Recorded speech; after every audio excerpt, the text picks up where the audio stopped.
Malta hija fost 4 pajjiżi li qablu li għandu jkun hemm skrutinju akbar mill-Awtorità Bankarja Ewropea dwar allegazzjonijiet ta' ħasil tal-flus. Il-Ġermanja kienet fost dawk il-pajjiżi li qalu li dak propost mill-Kummissjoni Ewropea ma jagħmel sens.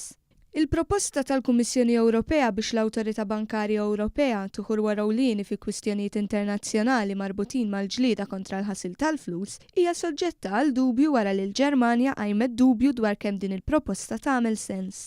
Rapport fuq is-sit elettroniku politico.eu qal li l-Ġermanja ma kienx l-unika vuċi xettika waqt il-laqgħa tal-Ministri għall-Finanzi Ewropej li ntaqgħu fil-Lussemburgu biex jiddiskutu l-ġlieda kontra l-ħasil tal-flus fl-Unjoni Ewropea.